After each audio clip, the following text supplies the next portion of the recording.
Hey everyone, welcome, I'm MisterBo, and in today's video we're going to be looking at two areas where you can trade in your items for items in return. Two trade posts, two secret vendors. I've been seeing a lot of people call them. They're not really vendors, they're just a way for you to get an item in return for something that you already have. There's not a selection of things you can buy. So firstly, how do you get to these two different trading posts? Well, if you spawn in at the Dreaming City, you want to go over to the left hand side of the map where the Oracle is. Just before you reach the Oracle, you want to go and jump down to the right from the bridge to where you can find the Taken portal, which will take you into the confluence. Now the confluence is used as sort of a quick travel between different areas in the Dreaming City. If you haven't used it before, I highly recommend it. It's just a straight walk to different sides of the map. Now when you get to a room where there are 3 ways to go, you want to go left to the Harbinger's Seclude, and that is where these two trading posts are found.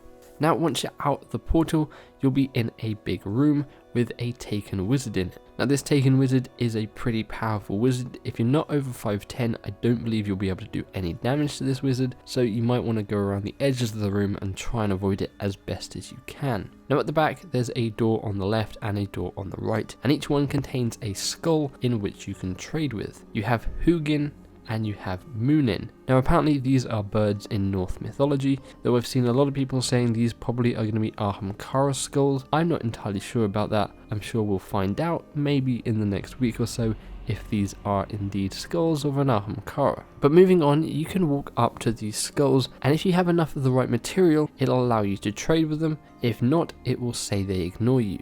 So what material do you need in order to trade with them? Well, you're going to need to go and get a lot of the planetary material for the Dreaming City, the Baryon Bough, those sort of blue trees that sort of appear when you get near them. For the skull on the left, you're going to need 25, and for the skull on the right, you're going to need 50. Now the skull on the left that accepts 25 will trade your materials for charges of light. Now every time I've handed into him, he's given me a charge of light tier 2, though I'm not sure if he can give you a tier 1 or a tier 3 as well.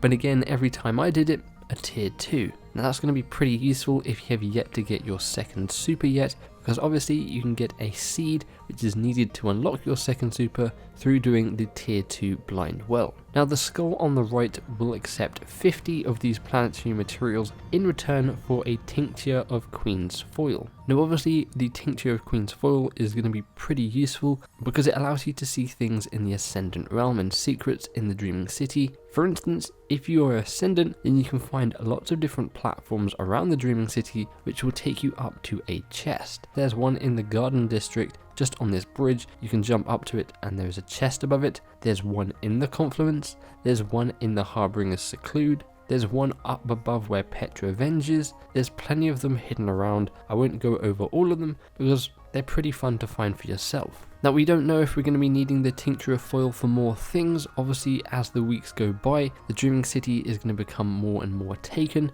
There's sort of a 3-week lifespan to the Dreaming City, so over the 3 weeks we're going to be seeing the Taken take control a lot more, and probably a lot more secrets appear. I'm not sure if it then resets after those 3 weeks or not, but it's probably going to be worth knowing how to get some more of this consumable if you're running a bit low. So there you have it, those are the two secret trade posts in the Dreaming City, Huginn and Muninn. Let me know what you guys think of this. Do you think these are pretty useful? If you've managed to use them for yourself, did Huginn, I believe it is on the left, give you the charge of light for a tier 2 every time, or did he give you a tier 1 or even a tier 3? Let me know in the comments below. If this video has helped you out at all, feel free to give the like button a big old hug as well. Subscribe for more gaming content and coverage. Boop that bell to be notified when my future videos go live. Hopefully you guys have an awesome day. Thanks for hanging out with me, and I'll catch you in the next one.